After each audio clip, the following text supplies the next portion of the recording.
Bienvenue à tous. Je suis ravi de vous accueillir lors de ce mardi du CMAP sur le thème Pratique de la médiation, France, États-Unis, faut-il vraiment les opposer? Je suis très heureux de recevoir Catherine Pelvé, Lisa Baker-Morgan et Nicolas Simon ce matin. Merci d'avoir accepté cette invitation et surtout d'avoir accepté de mener une analyse comparative de la médiation aux États-Unis et en France. Vous allez partager avec nous vos retours d'expérience et répondre à la question de savoir si la médiation peut constituer un langage universel, même si le monde ne se limite pas à Paris et à Washington. Je vais brièvement présenter le parcours de nos intervenants. Catherine Pelvé, qui va assurer la modération, je t'en remercie. Le parcours de Catherine vers la médiation a débuté lorsqu'elle a ouvert son cabinet d'avocat en 2007. Avant, inscrite au barreau de Paris depuis 1994, elle a exercé comme avocat auprès de cabinets anglo-américains et c'est le CMAP, donc l'Institut 131 aussi, de formation qu'elle a choisi en 2008 pour se former à la médiation interentreprise. Dans l'idée d'abord de savoir accompagner ses clients en médiation, puis d'exercer l'activité de médiateur. Certifiée auprès du CMAP fin 2008, Catherine a développé une activité de médiation parallèlement au métier d'avocat et se partage aujourd'hui entre d'un côté le contentieux commercial, sociétal et économique et de l'autre la médiation. Elle a poursuivi son développement à l'international et aujourd'hui médiateur agréé sur 3 continents, l'Europe, l'Afrique et les États-Unis. Elle a suivi plusieurs formations, notamment celle de la négociation raisonnée d'Harvard. Et elle a coécrit avec Pierre Young et Patrick Van Leslie, sous l'impulsion du CMAP, l'ouvrage Médiation commerciale, méthode, stratégie, outils. Bienvenue Catherine. Lisa Baker-Morgan, Lisa est médiatrice et arbitre aux États-Unis et en France. Lisa est affiliée à l'American Arbitration Association, International Center for Dispute Resolution et au Mediation Center of Los Angeles et est membre du CIA. Lisa est également avocate au barreau de Californie avec plus de 18 ans d'expérience dans le domaine de la résolution des litiges transfrontaliers. Elle exerce à temps plein en tant que médiatrice commerciale depuis 2021. Elle est certifiée par l'International Mediation Institute et a récemment été nommée membre de l'International Academy of Mediators. Lisa est également docteur en droit. Bienvenue Lisa. Merci. Nicolas Simon. Nicolas est avocat au barreau de Paris, médiateur agréé au CMAP depuis 2010. Il est également arbitre agréé depuis 2014, médiateur consommation et formateur en médiation interentreprise au CMAP depuis 2016. Précédemment, Nicolas a exercé des fonctions de directeur juridique pendant plus de 15 ans chez GoSport, Framatome ou Areva en France et aux États-Unis. Il a expérimenté la médiation dès 2001. Nicolas a fait signer la charte de médiation interentreprise à plusieurs entreprises et participe régulièrement à des tables rondes relatives à la résolution des différends. Il a également développé un partenariat avec l'EBEC pour le CMAP, permettant aux étudiants d'être formés aux modalités de règlement des différends de manière pratique. Grâce à son parcours, il bénéficie d'une expérience multidimensionnelle de la médiation en tant que partie, conseil, médiateur et formateur, et multiculturel sur différents continents et de nombreux secteurs variés, grands projets, distribution, équipements mécaniques, luxe, etc. Bienvenue Nicolas. S'agissant de la configuration de cette présentation, un temps sera réservé aux questions en fin de session. Et sans plus tarder, je donne la parole à Catherine, notre modératrice. Merci beaucoup, Jade, et merci au CMAP de cette invitation. J'ai préparé une introduction que je vais raccourcir pour qu'on puisse échanger avec nos intervenants. Je remercie également d'être là pour partager leur expérience. La médiation nord-américaine nous semble presque aussi éloignée que celle du bout du monde. D'aucuns pourraient estimer que ces procédés manquent de nuances ou sont trop directifs. Elle va droit au but, on y parle sans gêne, candidly, et on vise ce qui est utile. Elle a conquis le monde et s'est imposée dans le monde des ADR, Alternative Dispute Resolution, où on dit, je dis en tout cas dorénavant, PDR, pour Preventing and Resolution Disputes. Star des temps modernes, c'est l'interrogation. Elle reste pour beaucoup une belle inconnue. Elle revêt différentes formes, démontrant qu'aucune n'est une panacée. Les autres cultures de médiation ne sont pas exclues. Alors, médiation à l'américaine, médiation à la française, faut-il vraiment les opposer? En termes d'organisation de la séance, Je vais tour à tour vous questionner sur quelques irritants qui semblent marquer une différence entre les deux systèmes ou à tout le moins les deux pratiques. Votre discussion permettra, j'espère, de relever le défi de cette question, dans lequel le mot vraiment évidemment importe, puisque notre question c'est faut-il vraiment les opposer? Je précise que nous restons centrés sur la médiation commerciale avant tout, qui est celle que nous connaissons le mieux. Notre séance va suivre un rythme balancé entre le contexte, le process et ou le format ou les formats des pratiques et les outils. Donc merci Lisa et merci Simon de vous prêter à cet exercice qui est difficile et dont j'espère nous ressortirons enrichis. Contexte. Commençons par les chiffres. En Californie, me dit Lisa, 95% des affaires portées devant les tribunaux vont en médiation. 95%. En France, il y a quelques années, c'était 1% devant le tribunal de commerce. On est peut-être monté à 5%. J'avoue que je ne connais pas les chiffres actuels. Disons 8 maximum et encore. Donc, Lisa, avant de rentrer dans le cœur de notre sujet, peux-tu nous donner rapidement quelques clés du déroulement du procès aux États-Unis, qui peut-être engendre des contraintes ou apporte au contraire des leviers au développement de la médiation commerciale? Dit autrement, en question plus ouverte, selon toi, quelle est ou quelles sont les raisons de l'essor de la médiation dans ton pays? Ok, merci Catherine. En résumé, la raison sont économique, la certitude et les systèmes judiciaires. D'abord, les processus est long, et 4 ou 5 ans, et le délai normal est coûteux. En partie à cause de la procédure appel discovery. Peut-être vous connaissez. Les ennuis des avocats sont élevés. C'est leur coût cher de porter l'affaire en justice. En plus de compte, il y a des certitudes d'autant plus importantes au fait de la présence de juries. En Californie, c'est rare que le juge tranche. C'est une jury, 12 personnes qui tranchent. Et la décision par un jury peut être imprévisible. Et cette appréhension de l'économie incite les parties à résoudre les différences de manière proactive, souvent juste avant le procès. Les tribunaux à Los Angeles sont plus sollicités de tous les États-Unis. Et j'ai entendu dire que de 2025, environ 1,250 million dossiers avaient été déposés à Los Angeles. Il y a une crise du système judiciaire en raison de la saturation des tribunaux à Los Angeles. Et souvenez-vous, il y a deux systèmes, le fédéral et l'État. Je parle juste de l'État aujourd'hui. Et aussi, je pense que c'est intéressant parce qu'en dessous de la crise du système judiciaire, le contexte en général en Californie encourage les litiges. Le coût de la vie est extrêmement élevé, notamment le soin médical, l'assurance qui coûte cher. Une personne peut être plus incline à commencer un process pour faire supporter ses frais à quelqu'un que d'autre, par exemple, dans le cadre de accident de voiture. Alors, si il avait une couverture santé, il ne ferait peut-être pas. Quand l'économie est sous pression, comme maintenant, le nombre de litiges augmenté. Il y a également les factures commerciales. Il y a beaucoup d'argent à gagner de nombreux avocats des plaignants ou un contingency free agreement. C'est unique. Ça n'existe, je pense, en France. La partie en paie rien, mais en cas de règlement ou jugement, les avocats prennent un pourcentage. Ok, cela ne veut pas dire que ces affaires sont sans fondement. En effet, ces arrangements permettent de nombreuses personnes d'accéder au système judiciaire. Toutefois, les ennuis conditionnels s'élèvent à 30, 40, 45% du montant du règlement ou jugement, et selon le contrat de frais supplémentaires peuvent s'y ajourner.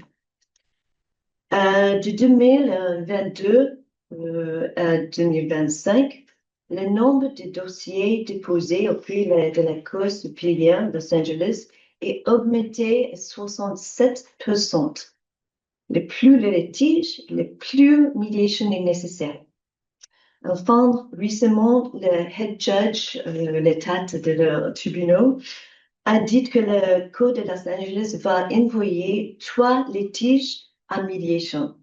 Et cela permet d'économiser 10 millions de dollars d'argent public. Sinon.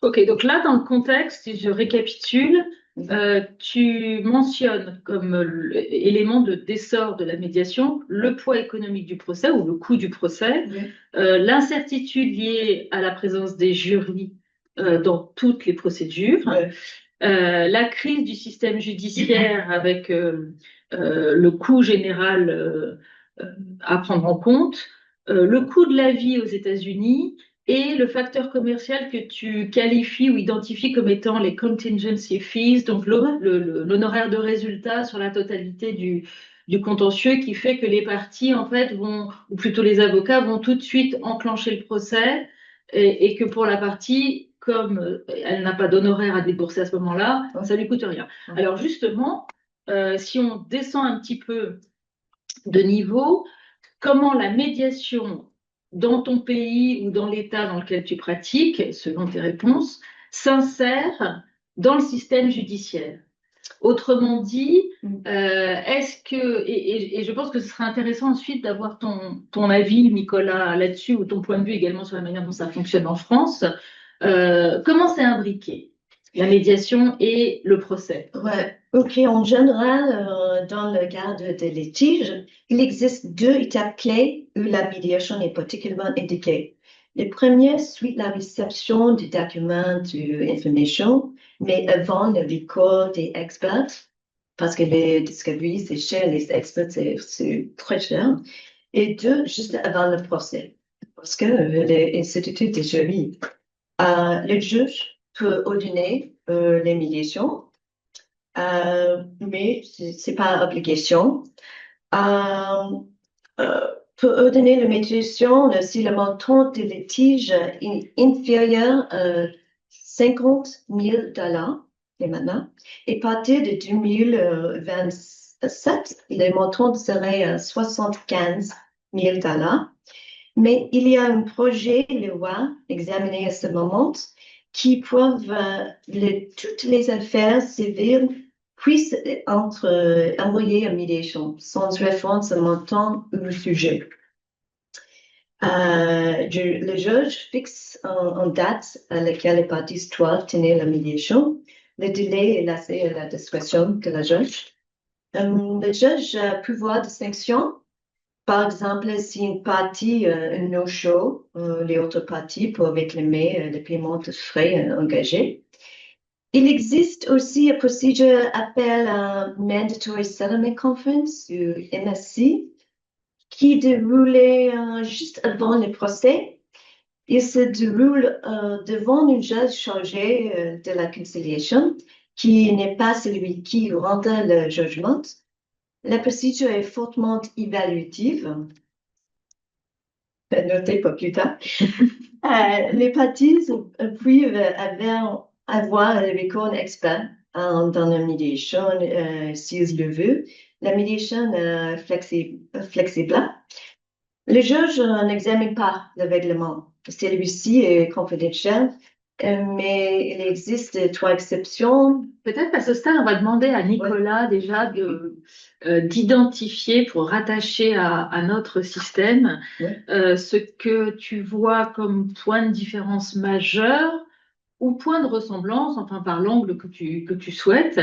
Non, il y a évidemment la question du contexte sur laquelle tu peux commenter, mais en particulier la manière dont la médiation s'insère dans, j'allais dire, la dispute de façon générale ou le procès de façon particulière pour essayer déjà de clarifier si ces approches-là peuvent ensuite expliquer des différences de pratiques et ou d'outils utilisés. Merci Catherine, Je bonjour t'en à prie. tous. Alors effectivement, d'ailleurs, je pense que les deux sont liés et c'est sans doute l'un va expliquer l'autre. Le contexte est comme l'a indiqué Lisa, c'est-à-dire c'est très intéressant de noter que dans un système juridique ou judiciaire dans lequel le coût, l'économie oblige à un pragmatisme réel, on a tout de suite compris qu'on est en France dans un système juridico-judiciaire qui n'est pas du tout le même. Et si on va un peu plus loin, c'est qu'effectivement, aux États-Unis, et chacun même sans pratiquer, etc., je confirme ceux qui auraient des connaissances moins précises sur le sujet, on est dans un système juridique qui va jusqu'à punir la faute, ce qu'on appelle les punitives, alors que dans notre système de droit continental ou civil, on répare le dommage. Ce qui fait qu'on a un système juridique dans lequel le procès est un outil de retour sur investissement, c'est-à-dire que c'est un moyen rentable. Donc, tout ce qui peut être rentable, forcément, connaît une croissance. Enfin, tu nous as donné les chiffres, moi, qui me semblent ahurissants. C'est-à-dire qu'en 3 ans, 67% d'augmentation du nombre de dossiers déposés, c'est ahurissant, mais on comprend pourquoi. Ça peut être un business rentable. En France, comme on ne va que réparer un dommage, et je pense que là, tous les confrères, consoeurs, etc., il est rare, exceptionnel qu'un procès soit rentable. Et tu le rappelais, sur les frais aux États-Unis, pourquoi il y a un certain pragmatisme qui pousse à la médiation, c'est que non seulement on supporte les frais de son conseil, mais effectivement que la décision et puis le processus de discovery est extrêmement coûteux. Donc l'addition ne fait que monter, alors que la médiation va pouvoir permettre de rester raisonnable. En France, là je parle du contexte, en France, ça peut être une stratégie parce que finalement, même celui qui serait dans son bon droit euh, voit son addition s'alourdir, c'est-à-dire j'ai subi tant de dommages, et il va falloir que j'investisse tant pour essayer de récupérer à peu près mon dommage, mais ce que j'investis, je ne le récupérerai vraisemblablement jamais. Donc, le sens du pragmatisme économique fait défaut dans notre système, en tout cas pour moi, nous explique déjà j'allais dire une petite différence de contexte. Ce qui fait que, c'est là où il y a un lien, comment est-ce que ça s'insère effectivement dans le procès? D'ailleurs, on voit les tentatives, on voit bien, alors, maintenant tu es à MSC, il y a aussi une obligation au niveau des États, mais qui vient là aussi d'un pragmatisme économique, puisque les juridictions sont complètement débordées, ne peuvent plus, donc doivent renvoyer à l'extérieur, donc sur un système entre guillemets privé. Chez nous, c'est pas tant ça, c'est que on a un État central très fort, donc l'État va déterminer si en fait l'ARA maintenant aujourd'hui par exemple, si on a une obligation de passer par tel ou tel processus, il n'y a encore pas cette obligation, j'allais dire privée, mais c'est-à-dire dans l'esprit de chacun, disant bon, j'ai un risque, enfin j'ai un procès matérialisé ou tel risque, mon niveau par rapport à la médiation est telle que je vais aller en médiation. Aujourd'hui, les chiffres de médiation, quand même, on le sait tous ici, extrêmement positifs. Les taux de réussite sont extrêmement importants. À chaque fois qu'on entre en médiation et qu'on donne ces taux, les parties, généralement, sont extrêmement surprises. Et malgré ça, je veux dire, le taux est probablement plutôt l'inverse, parce que j'ai regardé les chiffres rapidement. Si on regarde le nombre de décisions rendues en matière civile et commerciale par an en France, on est grosso modo dans l'ordre de 2 millions, 2 millions et demi de décisions civiles et commerciales. Il y a beaucoup de civiles, il y a beaucoup de familiales. Donc, je ne vais pas prendre ces chiffres-là, mais en pourcentage de ce nombre de décisions, les médiations sont très faibles. Si on se cantonne à des décisions commerciales, en tout cas le nombre de nouvelles procédures commerciales et ou sociales, on va dire, en France, c'est de l'ordre de 400 000 de nouvelles assignations par an. On est loin de 5% de médiation, même au doigt mouillé, sur ces 400 000 en France. Donc on voit que nous, on a des chiffres qui sont plutôt l'inverse. Donc là, Ensemble, on fait 100%. voilà, c'est ce que j'allais dire. Il suffit de s'emboîter et tout se passera bien. Donc on a une différence là qui est, enfin une, et même parce que le contexte, je vais pas dire la philosophie, mais la culture explique beaucoup de ce positionnement. Et donc, c'est pareil, dans le procès, oui, on a des médiations conventionnelles, mais on s'aperçoit que du coup, pour pousser, l'État, depuis plus de 20 ans maintenant, voilà, prend telle ou telle réforme pour essayer d'inciter. Alors, inciter, on est tous d'accord que si ça devient aujourd'hui, si on regarde les audiences de conciliation au CPH, bon, ça va pas plus inciter, et c'est pas ça qui est. Et on voit bien que du coup, c'est pas l'outil coercitif législatif qui va faire développer l'état d'esprit des partis qui rentrent dans un procès. C'est qu'aujourd'hui, à mon sens, aux États-Unis, le risque économique et l'incertitude est tel que la pression économique fait qu'il est totalement, enfin, il serait idiot de ne pas envisager cette voie. En France, le coût du procès et son aléa ne sont aujourd'hui pas suffisants, à mon sens, pour nous faire converger là-dessus. Ok, donc je voudrais qu'on arrive à la question des pratiques, hein, puisque c'est la thématique de cette conférence, mais le contexte était évidemment essentiel. Ce que je retiens, c'est que bon, des différences de culture, des différences de système, bien sûr. Ce que je retiens également de ton observation ou explication, Lisa, c'est que il est très important et tu l'as extrêmement bien développé, d'identifier la place du juge dans la médiation, ou plutôt de la médiation dans le système judiciaire américain, ou à tout le moins californien. Et donc là, on comprend qu'il y a, je trouve, deux clés intéressantes pour ensuite peut-être partir sur les pratiques. Une première clé qui est le moment auquel les parties font appel à la médiation. On y reviendra peut-être plus tard, mais il y a deux moments clés, dis-tu, qui sont, donc j'ai noté, à la réception des documents. Les documents, c'est-à-dire les filing papers, l'assignation, ce qu'on dirait avec l'assignation, Non, c'est d'habitude, c'est d'après l'échange des documents en Discovery. Ah, en Discovery, Ouais. ok. Et donc, à ce moment-là, donc déjà, il y a cette Discovery qui fait que l'information, le niveau de l'information entre des parties qui rentrent en médiation aux États-Unis et des parties qui rentrent en médiation en France n'est pas le même, puisqu'elles ont, aux États-Unis, par la Discovery, déjà eu accès à un certain nombre d'informations, ce que nous n'avons pas en France. Ça, c'est très important pour ensuite peut-être expliquer la structure du processus de médiation lui-même. Par ailleurs, tu indiques qu'il y a des experts qui vont intervenir et donc qui coûtent cher. Et donc, cette intégration de l'expert dans la suite ou le suivi du procès fait que c'est un moment clé, effectivement, pour les parties rentrées en médiation avant d'engager ce coût supplémentaire.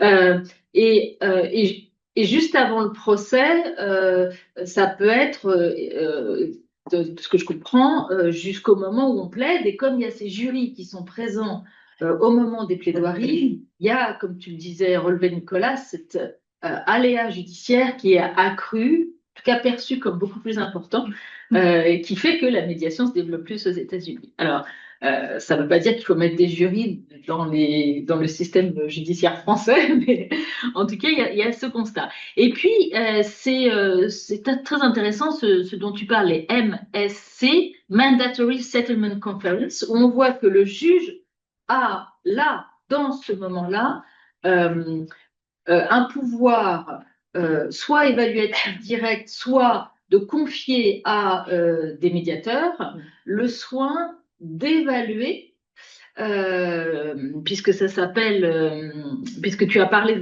tu as utilisé ce mot évaluatif, d'évaluer l'opportunité d'aller en médiation ou de trouver un accord en médiation et donc d'évaluer le litige. Alors ça va avoir évidemment une incidence directe sur ce dont on va parler tout à l'heure, les outils, le cadre et les outils. Donc, à moins que vous ayez à ce stade quelque chose à ajouter l'un ou l'autre, j'aimerais bien qu'on passe à cette interrogation sur les pratiques, là où les pratiques de médiation France-États-Unis, en commençant par le cadre, le process, les formats, etc. Est-ce que vous souhaitez, avant ça, ajouter quelque chose? Ou est-ce que je vous Non. pose des questions Avançons. Non. Tu le proposes. Ok. Juste, tu me disais, Lisa, qu'il y avait aux États-Unis, au sein des juridictions, des bureaux ADR. Ah oui. C'est intéressant aussi. Bon, Ouais, on peut ne pas développer, mais en tout cas, ça montre la structuration de la juridiction par rapport Oui. à l'approche. Eh bien, la structure, c'est différente qu'en Californie, il y a un bureau IDR, OK? Cela ne concerne pas les affaires famille, c'est séparé. Quand un plaignant entame un litige, il doit joindre les informations sur la médiation, redirigée par le bureau IDR, à sa plainte et transmettre au défendeur. Et ce document pour le but d'encourager la partie à véhiculer des méthodes de règlement amiable.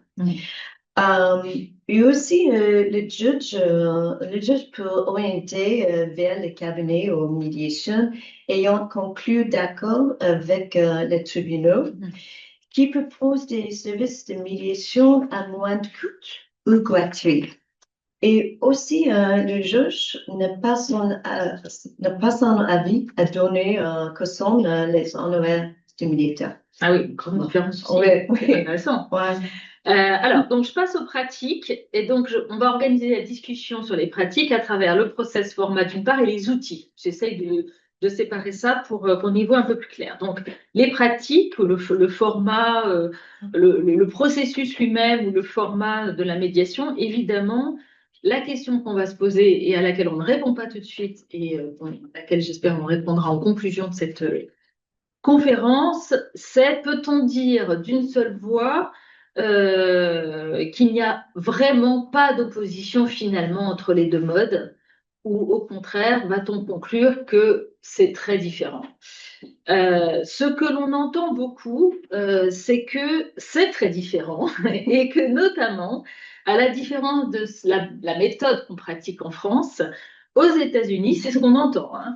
Aux États-Unis, la médiation ne se fait qu'en navette ou autrement dit shuttle mediation et qu'il arrive très souvent, peut-être pas toujours, que le médiateur rencontre bien les deux parties, mais chacune dans une salle séparée, les parties ne se rencontrant pas pendant le processus de médiation, ou alors peut-être uniquement pour ce qu'ils appellent les opening statements, c'est-à-dire la première l'exposition, narration du litige, avec ensuite une séparation et un va-et-vient, d'où le shuttle navette, un va-et-vient du médiateur entre ces deux salles. Alors, d'abord, est-ce que c'est vrai? Est-ce que c'est aussi systématique? Est-ce que c'est vraiment, est-ce qu'il y a donc un lien entre ce processus et ce qu'on appelle la médiation évaluative? Et est-ce que c'est vraiment de la médiation évaluative qu'on fait aux États-Unis? Bon, donc il y a beaucoup de questions. Tu les prends dans l'ordre que tu veux. Et puis, on peut aussi séparer la discussion pour donner la parole à Nicolas. Mais Nicolas, bien entendu, je vais t'attendre au tournant de cela ensuite. OK. Cela dépend du style de médiateur et des attentes des parties. À mon avis, en Californie du Sud, les médiateurs ont tendance à être plus orientés vers la médiation, mais qui sont un conflictuateur malgré tout. Je pense que la pratique d'évaluation s'explique par le fait que les cabinets de médiation ont été créés par le juge retraité, ont dirigé le Mandatory Settlement Conference. Une approche de l'évaluation consiste à rechercher les solutions qui satisfont les intérêts mutuels des parties et un caucus identifie les intérêts et options de chaque partie. Le médiateur ne peut pas dire aux parties ce qu'elles doivent faire, mais il peut explorer les points forts et faibles des positions des parties. Pour ma part, je discute avec les avocats avant la médiation pour savoir merci beaucoup, si être une approche évaluative. Souvent, les avocats souhaitent un médiateur explore avec eux et le client les points faibles et le dossier. Et voilà. Ok, alors je vais poser, donc je vais te demander toi comment tu fais les choses, quelle est ton expérience, Et puis, je vais vous poser à tous les deux, peut-être d'entrée de jeu, la même question, qui est un mini quiz que j'ai préparé. Euh, donc, je vais le poser de cette manière. Donc, shuttle mediation, donc médiation navette, ou ce que les Américains aussi disent caucus only. Donc, caucus only, que des entretiens séparés. Dans ta pratique, donc jamais, rarement, souvent, toujours. Tu me réponds juste par ça. Jamais, rarement, souvent, toujours. Après, on explorera. Entre suivante et toujours. Entre souvent et toujours. Nicolas, dans ta pratique? Focus only. Only. Only. Ah, mais non. Only. En fait, je pratique Ah. un mix. Un mix, ouais. entre les deux. Mais quand même avec une tendance plutôt pour la séparation. Bon, alors, donc, Nicolas. Donc la réponse là-dessus, c'est jamais. Hum. Mais je pense que l'explication que Lisa nous a donnée est extrêmement intéressante sur pourquoi la médiation évaluative est si présente aux États-Unis. Et ça explique d'ailleurs le pourquoi. Alors, je ne vais pas rentrer sur le sujet que médiation, magistrat, etc. Mais c'est extrêmement intéressant sur l'état d'esprit justement avec lequel on aborde une médiation en tant que médiateur, puisque comme on le dit, notamment au CMAP, en tout cas formation à la médiation plutôt, on va dire en France, le médiateur n'est pas le sachant tout-puissant à qui on vient à confesse et qui du coup vous donne la solution. Et la médiation évaluative, c'est finalement quelque part entre une sorte d'avis juridique sur un cas, et on comprend du coup si ces premiers cabinets étaient principalement d'anciens magistrats, qui ont une propension forte à regarder un cas, non pas pour chercher à comprendre les tenants, les aboutissants et accompagner les parties vers ce qu'elles estiment acceptable, mais vers on me donne des faits, je les qualifie et je vais donner une appréciation de ce qui va se passer. Et donc, on est la médiation évaluative. Si c'est l'objectif défini au départ, eh bien, on sait que les parties cherchent une évaluation de leur approche. Il arrive assez fréquemment que dans les médiations qu'on a, nous, les parties nous disent mais qu'est-ce que vous en pensez, vous? C'est quoi la solution, etc. Donc, c'est assez tentant, on le voit en formation, d'ailleurs, souvent, ben, il peut se passer que trois choses, en fait, quand on a cette question, si ça n'était pas prévu au départ. C'est-à-dire que vous donnez votre avis. Vous dites, ben voilà, la solution, c'est ça. Donc, vous avez soit deux parties qui vous prennent pour un génie, deux parties qui vous prennent pour un détraqué mental, ou une partie qui vous prend pour un génie et une partie qui vous prend pour un détraqué mental. Dans au moins deux cas sur trois, la médiation est terminée. Parce que bien évidemment, vous n'avez plus de légitimité, vous avez donné une solution, etc. C'est différent par rapport à une médiation qui a été initiée comme devant conduire effectivement à cette évaluation. Ouais. Ça, c'est encore autre chose. Donc c'est vrai qu'on a une pratique un peu différente, puisque, mais là encore, peut-être, enfin, il est pour moi déterminé par ce pragmatisme économique qui est de dire votre risque est tellement énorme, il est de temps et c'est très aléatoire que voilà, mon évaluation, c'est que ça va se passer comme ça. Et donc, comme on va se situer en dessous, il y a un pragmatisme, encore une fois, qui prédomine. En France, on est, je ne vais pas tomber dans le poncif, mais on a un côté un peu plus poétique, un peu donc déconnecté parfois de la réalité, parfois. Mais le processus de médiation, les parties savent rarement au départ, ont rarement fait un travail vraiment jusqu'au bout de leur PATNA, de leurs différentes options, évaluations, et ne sont pas encore prêtes à entendre que pour celui qui veut obtenir tant, celui qui ne paiera jamais rien, enfin bon bref. Et donc ce cheminement, il est nécessaire dans le cadre de la médiation, dans le cadre de cet accompagnement. Donc c'est pour ça que Focus Only, impossible. Bien évidemment, par contre, il y a des médiations, on va faire beaucoup plus d'aparté que dans d'autres où on en fera extrêmement peu. Donc là-dessus, par contre, pas de dogme. Pour nous, il faut rester flexible en fonction du contexte des besoins, de ce qui va naître, de la manière dont les parties arrivent ou pas à se parler au départ, parce que ça peut être compliqué et puis on va les amener à ça. Mais effectivement, là-dessus, enfin, on sera ravis d'entendre du coup les questions, les pratiques, Bien autres. sûr. Mais Et en France, Caucus Only, moi, j'ai jamais entendu mon confrère médiateur me dire je pratique comme ça.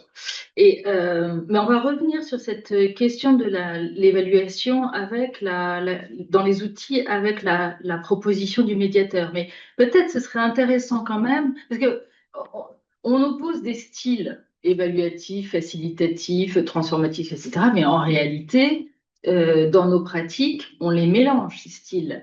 À quel point on les mélange au point d'être identifié comme étant ou n'étant pas évaluatif, je ne sais pas. Est-ce que évaluatif, c'est nécessairement lié au fait d'émettre une proposition de médiation? Bon, voilà, donc je pense que c'est intéressant d'entendre ça, certains considérant que être évaluatif, c'est être plus actif dans le processus de médiation, c'est d'être dans une facilitation active ou dans une facilitation encadrée qui fait qu'on se dit évaluatif ou de s'autoriser, par exemple, parce que soit on pense que c'est utile pour la résolution, soit parce que les parties le demandent, en aparté, d'émettre une forme d'avis. Mais c'est pas la même chose que de donner un avis aux parties convenu dans le cadre du processus de médiation. Donc, si c'est ça évaluatif, donc c'est peut-être intéressant que tu nous dises dans ta perception ce qu'est la médiation évaluative et ou ce qu'est la médiation facilitative. Dans ta connaissance ou ta pratique US, États-Unis. Je suis d'accord avec toi. Je pense que c'est mélange les deux. Et c'est important de noter parce que l'évaluation, ce n'est pas l'évaluation de la médiateur, c'est de la partie. Et c'est le médiateur qui pose les questions pour créer l'évaluation. C'est important. Très important. Et les choses, comme aussi, je pense que c'est devenu les habitudes physiques. Ouais. Donc, ce que tu dis, c'est que, je reviens sur l'évaluatif, que selon dans ton explication, c'est que la médiation évaluative, c'est de l'évaluation par les parties, et donc c'est la proposition par le médiateur d'un certain nombre d'outils pour forcer ou conduire plutôt les parties à procéder à leur évaluation. Ouais. C'est pas un avis donné par le médiateur. Ouais. Ça, c'est important, je pense, d'identifier ce point. Ok. Ouais, d'autant plus, alors, je vais t'écouter bien justement. sûr, j'allais te demander. Ouais. C'est clair que ne pas donner un avis et expliquer, par exemple, aux parties, expliquer à une partie qui demande un certain montant, lui dire, écoutez, là, on a passé un certain... Soyons clairs,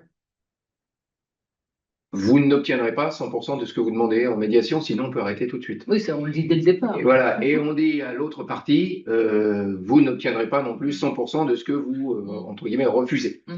Donc si l'évaluation s'est conduite à expliquer, il va falloir vous rapprocher. Oui, à un moment donné, on est obligé d'être qualifié, on va dire, d'évaluatif. Effectivement, l'évaluation, ça peut aussi prendre la forme. En tout cas, moi, c'est les expériences que j'ai eues. C'est souvent de dire, bon, à un moment donné, les parties vont être à un certain point, et puis dire, là, on a besoin, très bien, on est à temps, on est à temps. Madame la médiatrice, c'est quoi votre évaluation? C'est autre voilà. chose. Ouais. Donc voilà. Donc ça, c'est étonnamment, on imaginait que la médiation évaluative n'est pas en réalité ce qui se passe aux États-Unis. Alors, juste une petite question encore pour le format ou le rythme de la médiation. Est-ce que vous pratiquez à la journée ou est-ce que vous pratiquez plutôt sur un processus structuré, ça voudrait dire que la journée, c'est pas structuré, donc un processus qui s'étale sur une plus longue période de temps. Quelle est votre expérience? On va commencer par Nicolas cette fois-ci.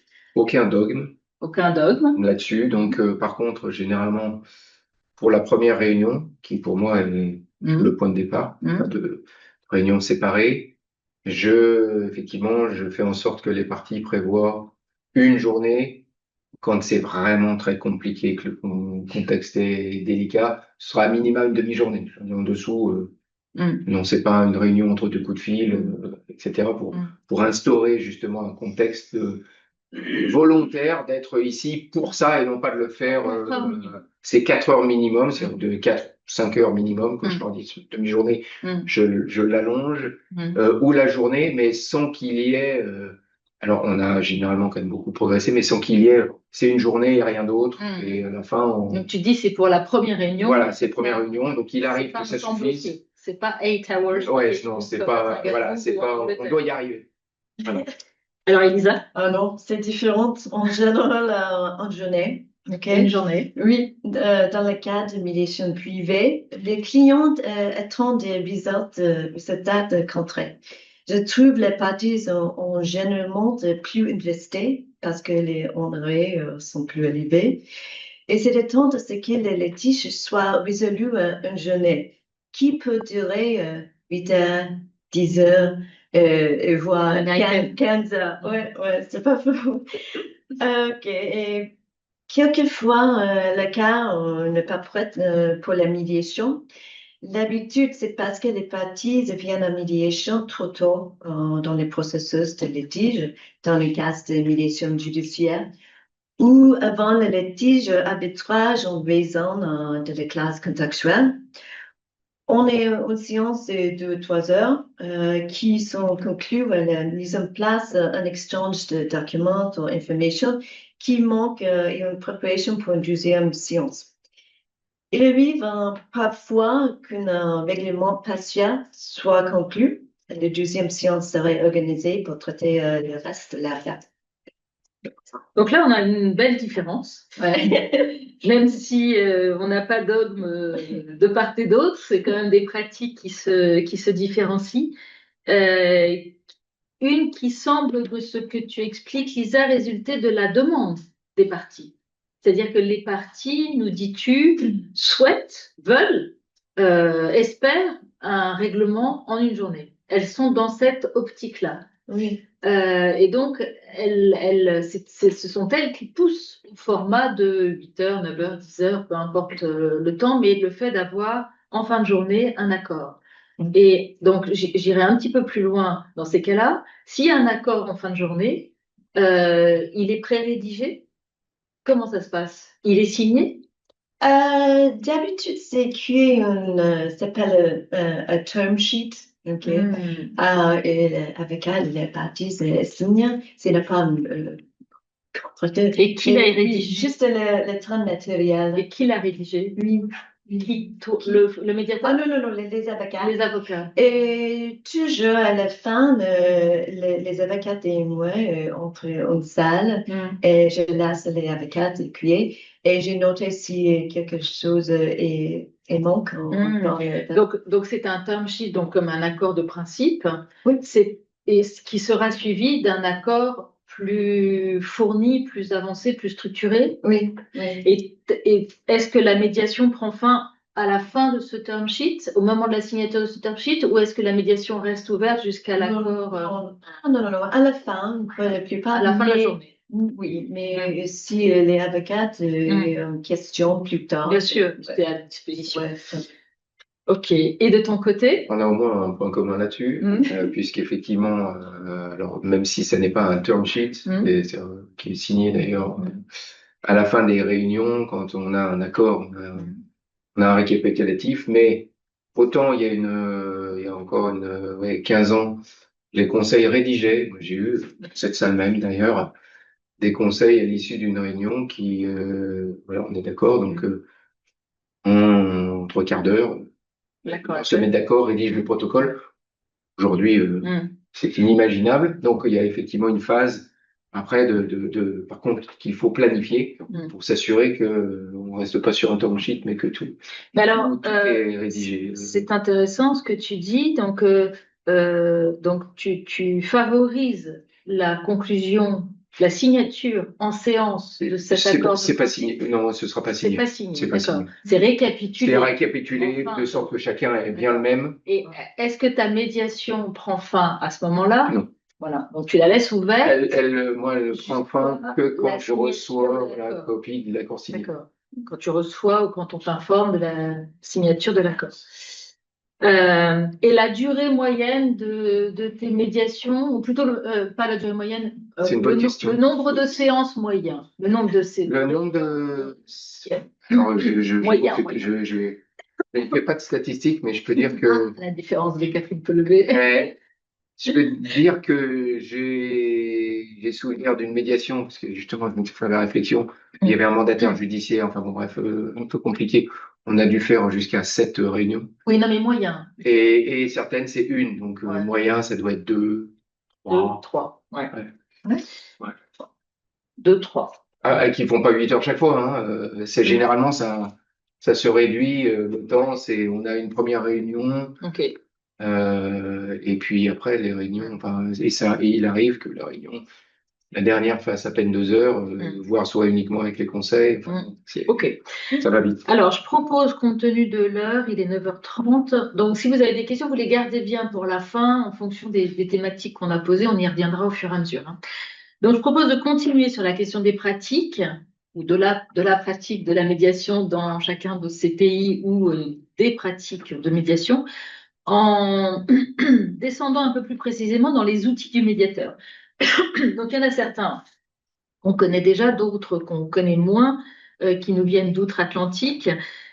Si je fais un petit inventaire de ce que j'ai pu identifier de mon côté, on a évidemment cette BATNA, dont au CMAP, on travaille au CMAP puisque d'une part, elle est intégrée dans la formation initiale des médiateurs en matière interentreprise et d'autre part, il y a, je crois, une formation dédiée ou une journée dédiée à ça dans cette formation. Donc, on appelle aussi chez nous la MESOR, le Reality Test, test de réalité, la ZOPA, la Zone of Potential Agreement, le point de non-retour, le bracketing, dont j'ai entendu parler pour la première fois quand je suis allée à Pepperdine suivre une formation justement sur la médiation pendant le procès. Extrêmement intéressant, mais c'est Lisa qui va en parler. Donc Lisa, bien sûr, tu utilises un certain nombre de ces outils dans ta pratique. On va revenir sur cette question de BATNA qui finalement, à t'écouter, est un outil de la médiation évaluative, ou plutôt de l'aide apportée par le médiateur aux parties pour évaluer leur intérêt à trouver un accord en médiation ou pas. Mais je crois que tu utilises également ce test de réalité, reality test et arbre décisionnel. Oui. On va parler du bracketing, mais après, parce que c'est en soi, je pense, quelque chose à isoler. Et on parlera ensuite de la proposition du médiateur, donc la mediation proposal, également qu'on va séparer. Mais déjà, sur les autres outils, qui sont plus ces outils d'ancrage dans la négociation et d'évaluation par les parties de leurs différends, qu'est-ce que tu utilises concrètement? D'accord. Ok, tout le temps, j'utilise en carcasse. Ok. On discute BATNA et c'est une meilleure solution de message. Ou maintenant, c'est solution de échange de plus probable d'accord de négocier. Et toujours aussi, l'arbre décisionnel, ces outils utilisent pour représenter le choix et les conséquences possibles, suivant sous la forme d'une structure. Et toujours, et en caucus aussi, les tests de viabilité. Et ça, c'est important dans un évaluatif, un style évaluatif. Il implique que la partie et son avocat examinent leur position et c'est de la partie et l'inverse. Je pose des questions, par exemple, comment on a des preuves, le prouver en procès, ok? Que serait-il, vous ne prévenez pas d'accord? Quels sont les points faibles de votre position? Aussi, dans une mini-caucus avec une avocate ou les deux avocates, je vais demander comment pensez-vous le témoignage de votre cliente sera perçu? Ou pensez-vous que le témoignage en déposition pose des problèmes? Parce que, souvenez-vous, il y a déposition des clientes, c'est important pour le procès. Peut-être votre client est un bon fait, un bon cas, mais peut-être n'est pas bon témoignage. Et c'est Ok. différent. Hein. Donc, si je comprends bien, ces outils d'évaluation Oui.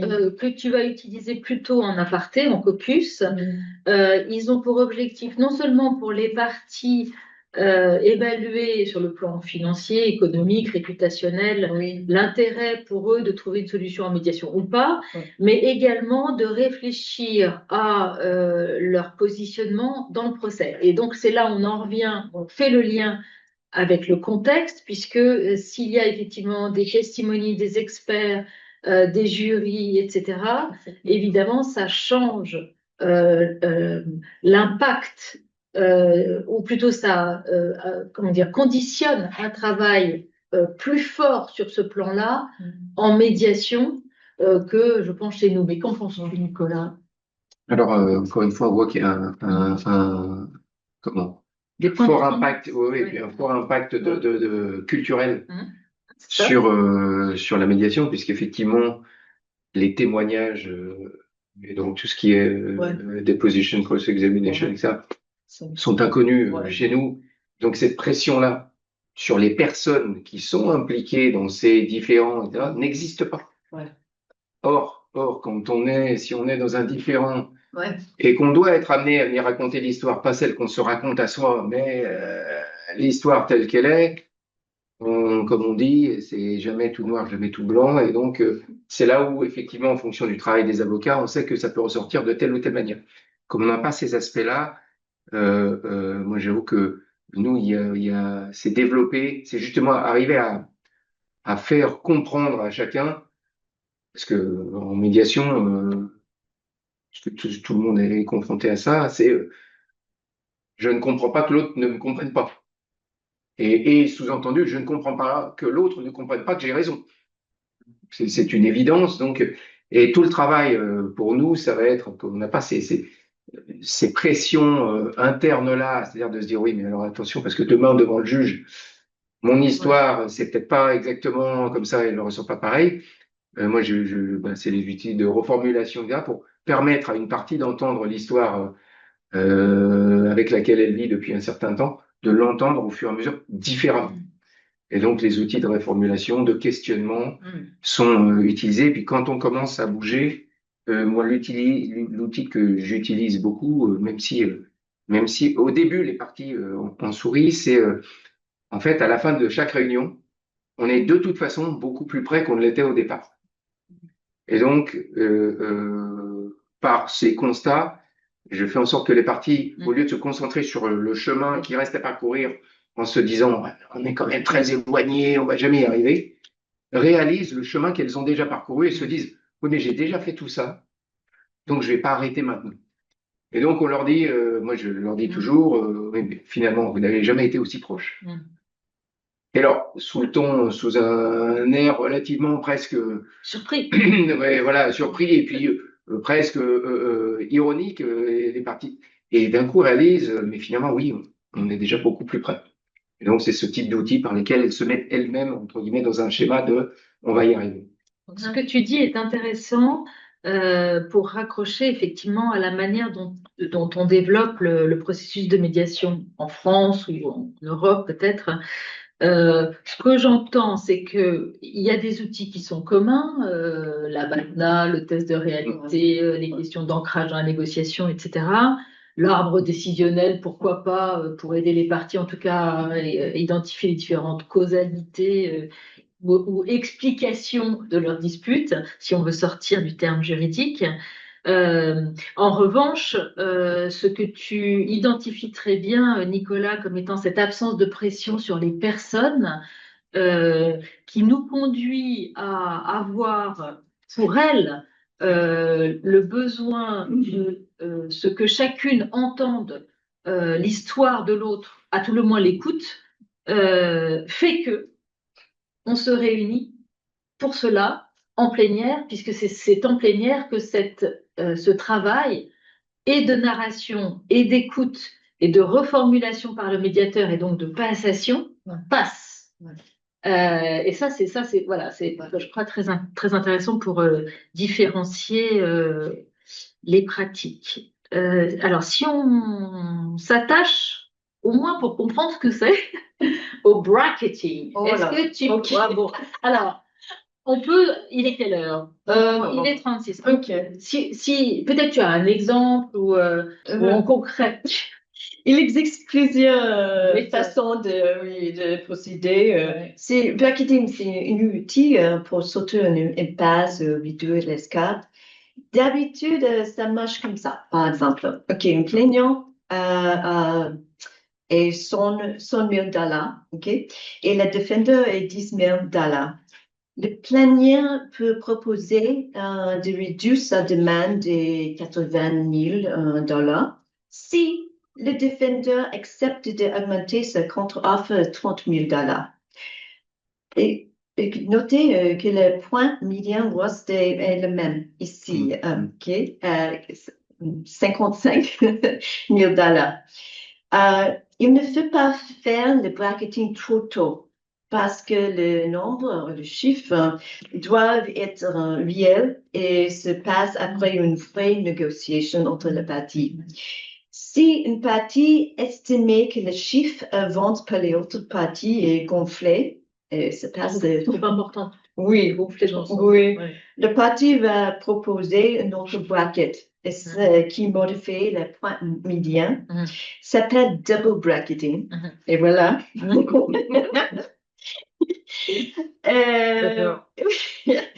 OK. Utilisez le même exemple. Le defender propose d'augmenter son chiffre à 25 000 dollars. Si le plaignant il est à 65 000 dollars et le point médian est maintenant c'est 45 000. Ensuite, il y a la question de savoir qui fait la première proposition après une nouvelle escale. Oui. C'est toujours différent en chaque médiation. Donc, c'est intéressant. Moi, je pense que c'est des outils qui sont intéressants à connaître. Ça ne veut pas dire qu'il faut nécessairement les utiliser. C'est pas inintéressant de les utiliser. Moi, ça m'est depuis Pepperdine, ça m'est arrivé de les utiliser, enfin de le faire pour moi pour voir comment les parties avançaient, plus que de pousser les parties à avancer de telle ou telle manière, mais de voir moi, d'analyser comment les parties avançaient à travers ce système. Mais c'est quand même des techniques utilisées par les médiateurs pour être très évaluatifs dans la médiation. Ah non, apparemment pas. Non, pas vraiment, parce okay. que le propose, ce n'est pas du moi, c'est le parti. Oui. D'habitude.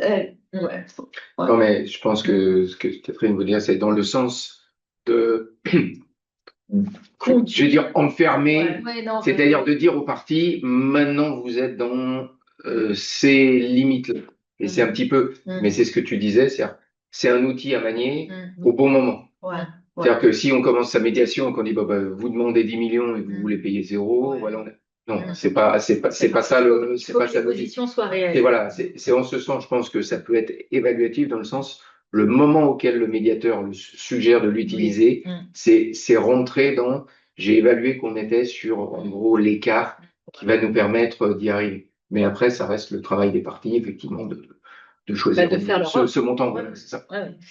Et alors, si on regarde la question de la proposition de médiation, les questions que j'ai, c'est si on est en médiation évaluative, alors d'abord, qu'est-ce que c'est? Tu vas nous expliquer. Si on est en médiation évaluative, est-ce qu'il y a nécessairement par le médiateur une proposition de médiation qui est faite? Est-ce qu'on peut, en médiation non évaluative ou facilitative, conduire le médiateur ou demander au médiateur de faire une proposition? Et dans ces cas-là, comment les médiateurs l'encadrent concrètement, à quoi ça sert et quel est l'impact sur la décision des parties? OK. Le mediator proposal, c'est notre moyen de sortir une impasse. OK. Mais il devrait être utilisé comme une solution en dernier recours et un essentiel recul les autorisations des parties et des avocats. le médiateur ne pose pas un jugement en partie, ce qui a pour effet de contester le caractère volontaire et autodétermination. Ce médiateur propose, c'est simplement voilà, un montant propose par le médiateur qu'il sait que les parties sont prêtes à accepter une suggestion auquel le médiateur croit les parties sont d'accord. C'est rare que je donne un médiateur proposal. Ce que tu en fais souvent. Non, non, non. Et tes collègues médiateurs américains, Oui, nos collègues médiateurs. oui, en fait, je me demande souvent de présenter un media proposal, mais j'explique pourquoi il est plus utile pour les parties de parvenir elles-mêmes à l'accord. À mon avis, j'ai parfois l'impression que m'ont demandé la présentation de media proposal parce que les avocats n'ont pas préparé le dossier. Ah, oui. Ou le client ne souhaite pas prendre une décision. Non, c'est pas faux. Hein. Mais un media proposal, ce n'est pas approprié dans telle circonstance. C'est le donner un pouvoir trop important au médiateur. Et en fait, c'est la voie, les comptes, l'éthique pour les avocats et les médiateurs. Ok.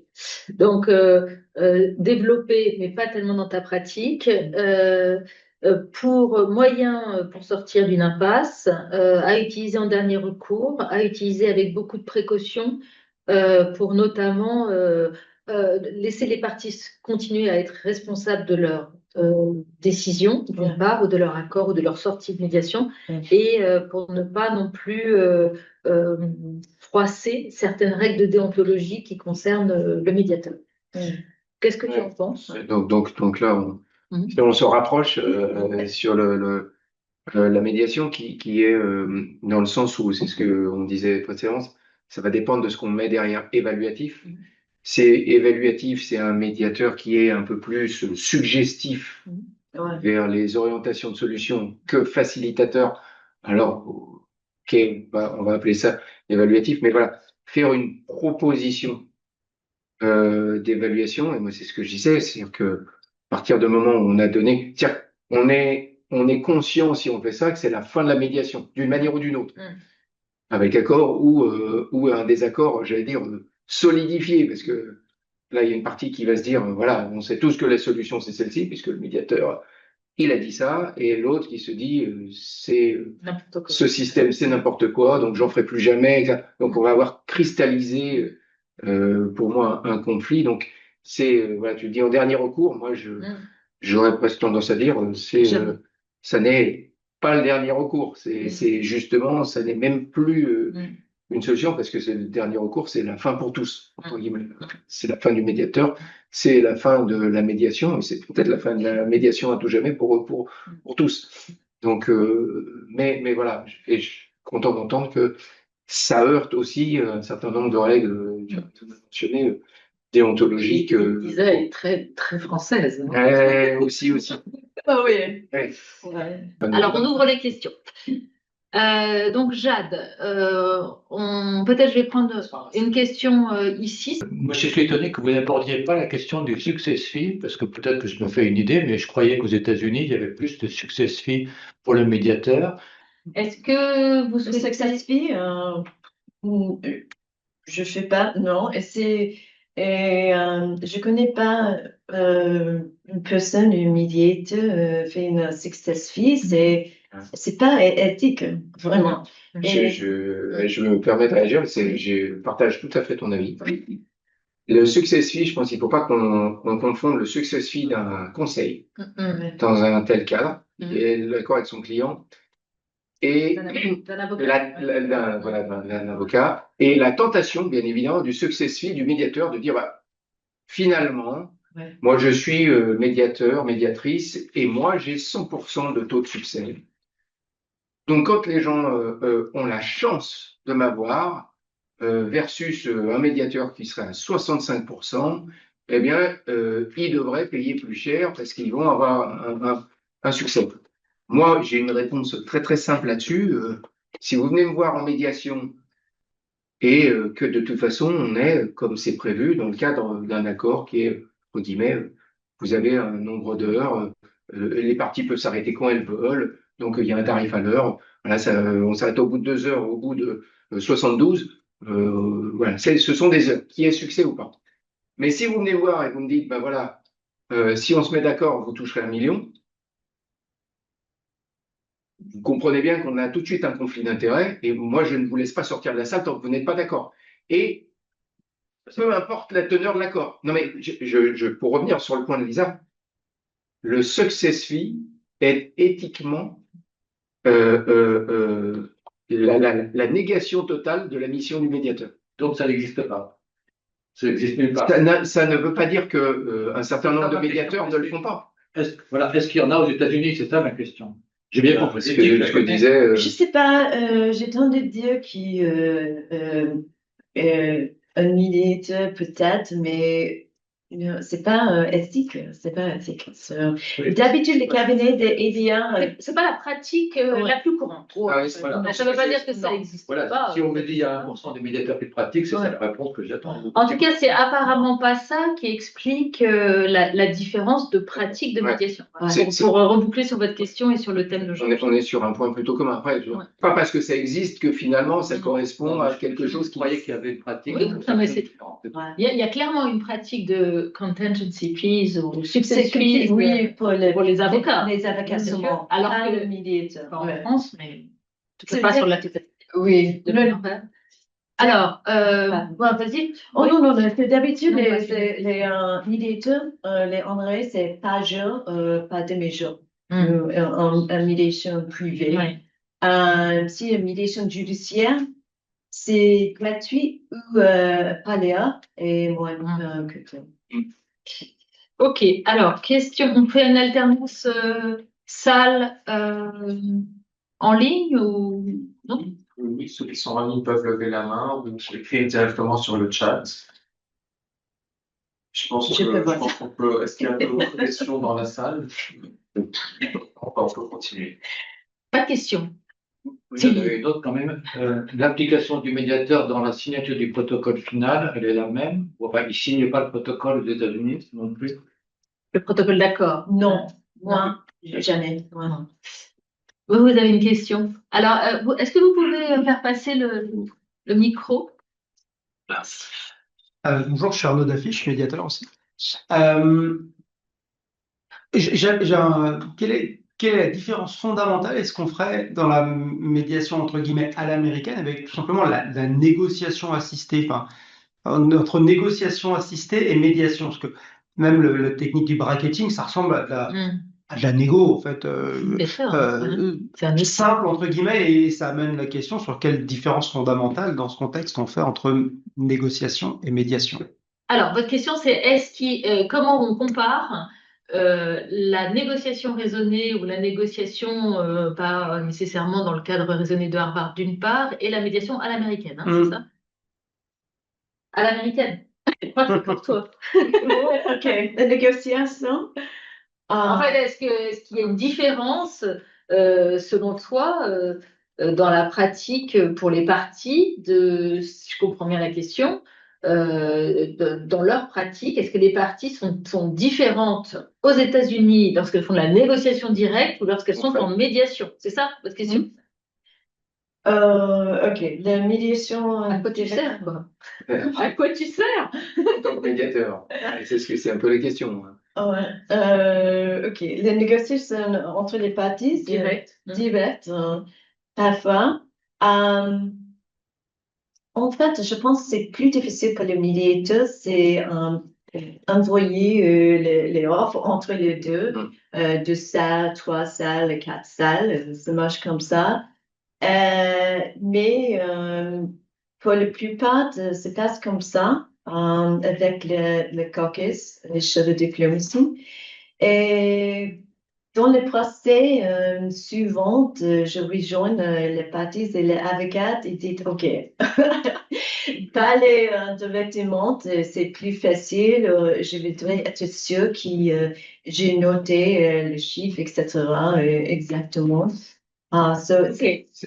Alors, est-ce que, juste pour récapituler, est-ce que ce que tu dis, c'est que finalement, c'est presque plus difficile d'être dans cette posture de médiateur aux États-Unis pour faire circuler les offres parce que le médiateur porte la responsabilité de la manière dont l'offre circule.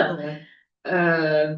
Et est-ce que tu dis également que lorsque les parties sont en négociation, elles sont en direct et donc elles exposent leur position, y compris chiffrée l'une envers l'autre ou les autres, alors que quand elles sont en médiation, du fait de ces shuttle mediation, de ces négociations cette médiation par salles séparées, elles ont la protection de la médiation et des salles séparées pour évoluer dans leurs offres sans s'exposer. Oui, oui, non, ça passe comme ça. Et par exemple, dans 3 salles, ok, le plaignant propose on demande, ok, et je demandais la raison derrière le chiffre. Je prends le chiffre, le defender, le defender en donnement, en réponse, etc. Où je discute avec les avocats une évaluation et tu quoi le chiffre et pourquoi, etc. C'est comme ça. Ensuite, voilà. Si je reprends la question, en fait, ça n'est pas de la négociation parce que vous ne négociez pas avec l'autre partie. Oui, Et le médiateur ou la médiatrice, en l'occurrence, est utilisé comme le messager. messager. Et en tant que messager, en tant qu'amortisseur Mhm. des positions qui, au début, parce que les enjeux, voilà, voilà, de certaines choses, mais Ouais. voilà, comment, les montants en jeu, la tension est telle qu'au début, il y a cette sorte de période de test. Et effectivement, donc, la médiatrice va amortir certains points, amplifier, entre guillemets, les autres, comme un amortisseur, les deux. C'est en ce sens-là que c'est pas de la négociation, parce que, effectivement, là, vous avez toujours cette triangulaire, mais au lieu d'avoir une triangulaire, entre guillemets, physique, Ouais. elle est sectionnée à travers les salles, mais effectivement, au bout d'un moment, on est obligé de les remettre ensemble. Donc, des points communs dans les outils de négociation, évidemment. Je vais juste prendre 3 questions qui nous ont été posées sur le chat, qui n'ont pas de rapport l'une avec l'autre, mais que je résume par rapport aux personnes concernées. Il y a l'expert, le médiateur et le conseil. Donc, une des questions qui a été posée, c'est celle de savoir quel est le rôle de l'expert dans le cadre d'une médiation. Est-ce que dans tes médiations, Lisa, tu as vu des experts intervenir, aider les parties par un rapport à s'approcher d'une solution? Donc ça, c'est sur l'expert. 2, sur le conseil, donc sur l'avocat. Une des questions qui a été posée, qui est intéressante, c'est sur la philosophie de la médiation. Est-ce que aux États-Unis, on comprend peut-être en t'écoutant qu'il y a un rôle important que les avocats vont jouer dans le cadre de la médiation? Tu vas peut-être les voir tout seuls plus souvent que ce qu'on fait ici, et qu'il y a plus cette culture d'un procès déguisé par une médiation, dans le cadre de la médiation, où c'est comme chez nous, les avocats accompagnent les parties qui, elles, sont maîtresses du processus. Et 3, sur le médiateur, il y a une question qui a été posée sur la responsabilité du médiateur et sur peut-être le statut du médiateur. Est-ce quel est le cadre peut-être juridique, déontologique de l'activité du médiateur aux États-Unis? Voilà, je suis désolé d'avoir fait toutes ces questions, mais je peux reprendre si tu veux. Je commence avec les experts. Ok. D'habitude, les experts pas participer dans les médiations. Si c'est tard dans le litige, peut-être il y a déjà un report des experts communiqué entre les parties. Si le cas est trop tôt dans le litige, je faisais souvent les parties d'accord sur un appraiser, un expert, etc. Et faciliter un process plus moins cher, plus facile, et bien pour une autre science avec la report, c'est les experts. C'est d'habitude, c'est début comme ça. Ok, la deuxième question, c'est quoi? La deuxième, alors c'est soit conseil, soit médiateur. Conseil, c'est la place de l'avocat dans la médiation, et la question plus précisément, c'est est-ce que tu fais plus de réunions uniquement avec les avocats que nous on le ferait, ou est-ce que tu fais des médiations uniquement avec les avocats? Et la question a même été posée, telle que reportée par Jacques, qui est est-ce qu'en réalité la médiation devient un procès déguisé? C'est une question un peu orientée, mais pourquoi pas? Ok, si je comprends les questions. Est-ce que tu fais des médiations uniquement entre les avocats sans voir les parties? Sans les parties? Sans les parties.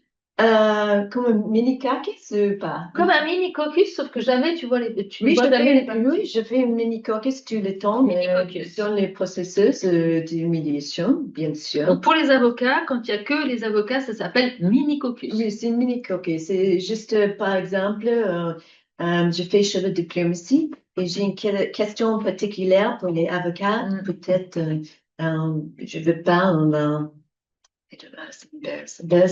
Embarrassé, gêné. gêné. Les clientes, ok. J'ai une question de le droit. Un mini caucus avec les avocats, c'est très utile. Et ce que tu appelles un mini caucus avec les avocats, c'est les avocats de toutes les parties, les deux ensemble. Oui, les deux de toutes les parties. Oui, les avocats uniquement, ou les deux, ou les trois. Et toujours à la fin de la médiation, j'ai une caucus avec tous les avocats, parce que je voudrais être sûr que tout le monde est à la même page. Et pourquoi pas avec les parties aussi? Parce que c'est eux qui toujours après les journées, les parties sont fatiguées. Mais après ça, les avocats créent le term sheet. Ensuite, oui, ça c'est parce que c'est contraint dans 8 heures, 9 heures, 10 heures de temps. Donc à un moment, les parties. Oui, mais non, après le term sheet, je viens de toutes les parties sont dans la même salle et c'est plus sympa comme ça. Et tout le monde. Il faut que c'est résolu. Ouais, oui. Ah, toujours, comment? Alors, ok. Est-ce que tu, là-dessus, souhaites ajouter quelque chose? Oui. Jean Didier, médiateur CMAP. Dans le passé, j'ai été usager de la médiation en Amérique du Nord et j'ai eu une expérience en Alberta, donc pas les États-Unis, le Canada, où j'ai été agréablement surpris par le travail des conseils en amont de la médiation. C'est-à-dire qu'ils ont ils ont échangé tous les deux des mémoires assez développées et qui ont permis à certaines parties déjà d'arrondir les angles et de dire bon, sur ce sujet-là, voilà. Donc même avant la médiation, on a vu un travail et j'en ai parlé à mon conseil là-bas. Moi, j'étais expatrié là-bas, donc pour les coutumes locales, je me référais au conseil, et il m'a dit que c'était une pratique systématique. On pourrait savoir, comme les pratiques varient en Amérique du Nord, expérience aussi des États-Unis aussi, dans d'autres zones. Ma question, c'est est-ce que c'est systématique partout en Amérique du Nord, ce travail des conseils en amont de la médiation, que je trouve très utile. Précision, vous parlez de mémoire de médiation ou de mémoire? De mémoire de médiation. De médiation, donc en amont de la réunion. En amont de la médiation. Dans le cadre de la médiation. D'accord. Voilà. Et non contentieux. Par contre, la frustration énorme, c'est qu'on a eu droit à une shuttle mediation.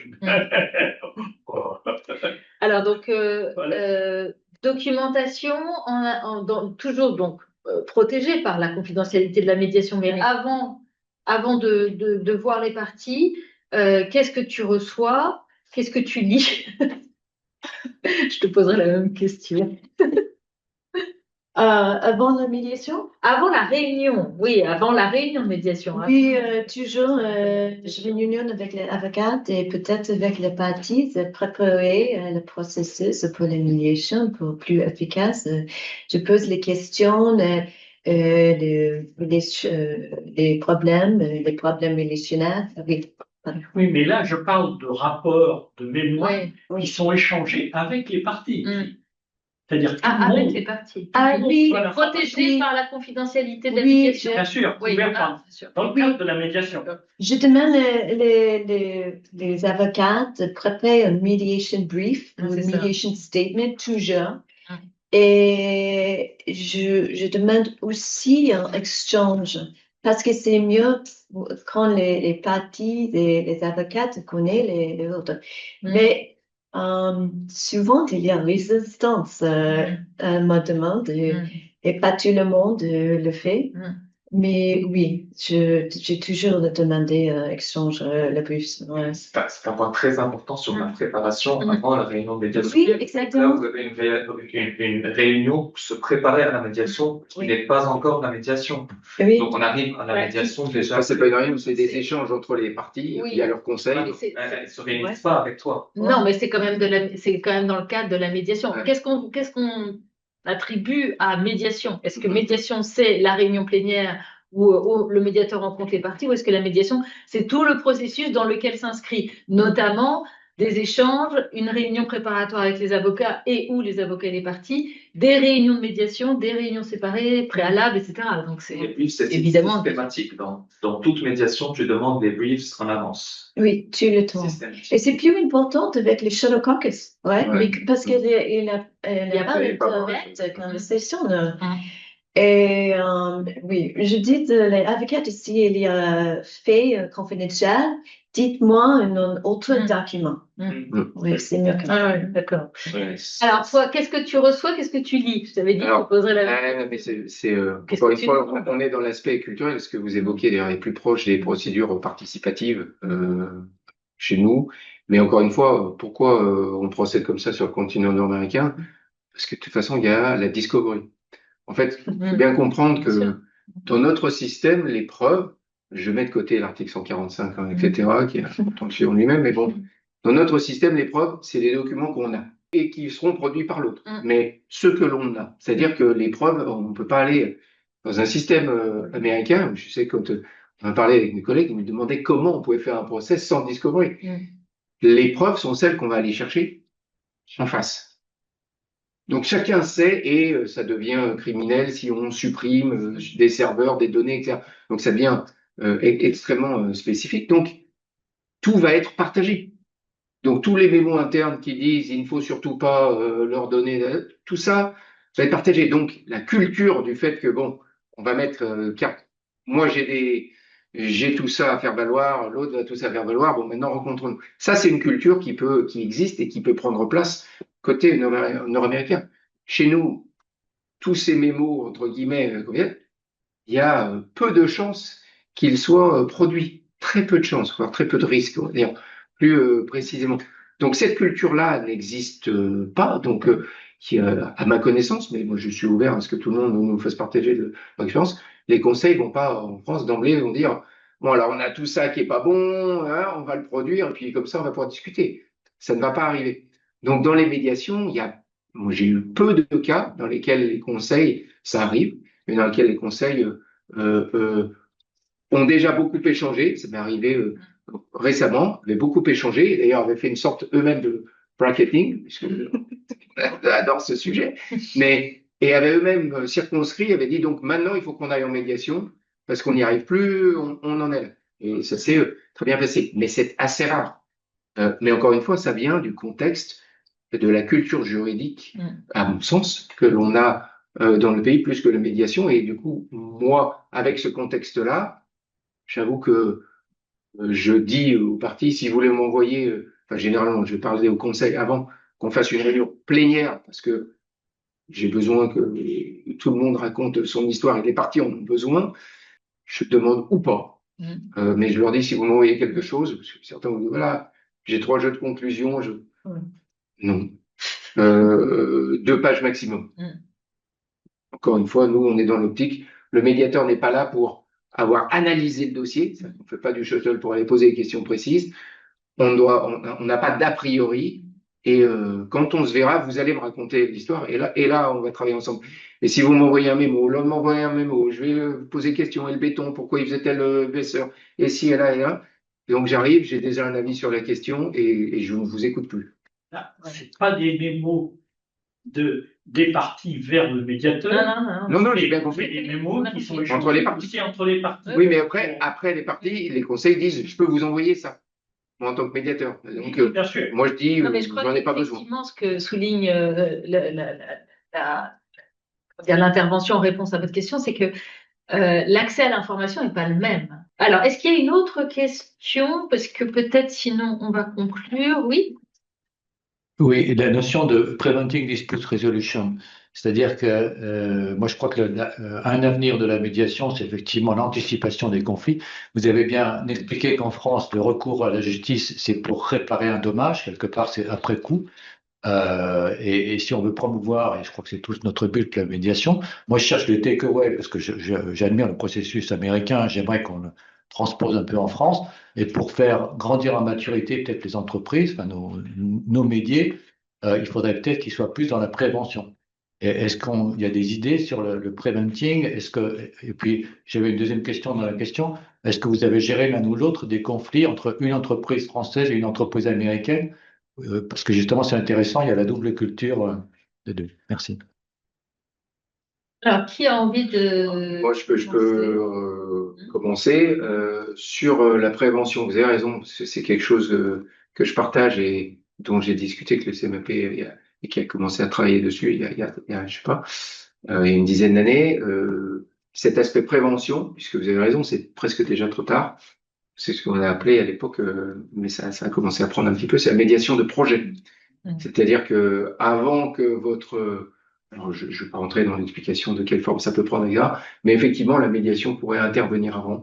Médiation de projet, ce que j'appelle moi médiation de projet, c'est-à-dire vous avez quelqu'un qui, en gros, si je schématise, intervient, est nommé au début du projet, quel qu'il soit, construction d'infrastructure, installation d'un ERP, enfin bon, bref, les plutôt gros projets, c'est un coût, entre guillemets, quasiment fixe, parce qu'il faut qu'il ait la connaissance, il ne va pas être appelé d'un coup, parce que ça s'appelle la migration sinon. Et il peut, en fonction justement de l'évolution, participer à déminer les conflits avant qu'ils ne se matérialisent. Ça, c'est un premier sujet. Et bien évidemment, sur les différents internationaux, notamment entre entreprises françaises et américaines, oui, et c'est là où on voit ces différences d'approche, de culture. C'est important pour les médiateurs d'avoir cette culture-là, parce que vous allez comprendre que, par exemple, It's OK ne va pas avoir le même sens dans la bouche de l'entreprise française et de l'entreprise américaine. C'est un exemple parmi tant d'autres, mais il y en a beaucoup. Donc, oui, vous observez cette différence, puisque il va y avoir toujours ce pragmatisme économique côté nord-américain, alors que du côté français, on aura sans doute d'ailleurs les aspects non économiques du conflit, qu'il va falloir faire comprendre qu'il faut aussi traiter, et que sont d'ailleurs ces aspects-là qui bloquent, c'est-à-dire reconnaître que peut-être ça aurait pu être fait différemment, etc. Alors, est-ce que c'est le moment de conclure? Donc, ce que j'ai entendu de Lisa, qu'elle m'a dit de façon séparée avant notre conférence, c'est que en ce qu'elle appelle la médiation privée, donc on dirait la médiation conventionnelle ou la médiation extrajudiciaire ou hors le juge ou à côté du juge, le taux d'accord en Californie est de l'ordre de 80% à peu près, alors qu'en médiation dite judiciaire, il est de l'ordre de 55-60%. Donc, ce que je relève, c'est que, en tout cas, en comparant à ma pratique, c'est à peu près la même distribution de pourcentage selon que la médiation est dite judiciaire ou dite conventionnelle. Donc, divergence, ressemblance, convergence, divergence. Est-ce que c'est vraiment important au vu des résultats qui sont obtenus de part et d'autre? On a également les statistiques du CMAP qui montrent à peu près cette même distribution de pourcentage. Donc, comment est-ce que vous souhaitez conclure et répondre à notre question initiale qui est médiation aux États-Unis, médiation en France, faut-il vraiment les opposer? J'insiste sur le vraiment. Nicolas, Lisa, dans l'ordre que vous voulez. Opposer, non, Mais les facteurs économiques et les formalités et les styles peuvent varier, mais au fond, la médiation reste la même. Une approche plus respectueuse, efficace et humaine qui permet aux parties de trouver ensemble une solution qui convienne à tous et tourner la page. Ok. Ouais. Nicolas? Moi, je conclurai en disant que en tout cas, je pense que ce que cet échange nous a permis de voir, c'est que les processus de médiation, enfin, les outils peuvent être un peu différents, les méthodologies peuvent être différentes, les contraintes sont différentes, enfin, le contexte est différent, mais en fait, chacun sert justement les origines et le contexte dans lequel il prend place. Donc, chacun répond à son environnement. Et par conséquent, et comme tu l'as souligné, les résultats finalement sont relativement comparables. Donc, faut-il vraiment les opposer? Je ne crois pas. Je pense qu'ils servent effectivement chacun le même objectif. Et ma conclusion, c'est de dire qu'on soit sur le pont, le Golden Gate Bridge à San Francisco ou le pont des Arts à Paris, tous les chemins mènent à Rome, puisque l'objectif des médiateurs, où qu'ils soient, c'est d'aider les parties à trouver une solution. Faut quand même que je vous donne un petit secret de préparation de cette conférence, c'est que on était donc par visioconférence et donc j'avais Nicolas et Elisa avec chacun un pont derrière. Donc on pouvait imaginer qui avait quel pont au vu de ce que vient de dire Nicolas. Et bien pas du tout. Le pont des Arts, c'était Elisa. Et le Golden Bridge, c'était Nicolas. Alors, ils étaient quand même parfaits pour cette conférence. Ça montre l'état d'esprit des médiateurs qui construisent des ponts, justement, entre les parties. Et qui restent flexibles. Alors, toi, tu dis tous les chemins mènent à Rome. Qu'est-ce que tu dis, toi, Lisa? Tu peux conclure vers une On petite conclut punchline. médiation, réfléchissez et lancez-vous. Lancez-vous, réfléchissez et lancez-vous. Moi, je conclus, vive l'amitié franco-américaine et vive la médiation libre. Bravo.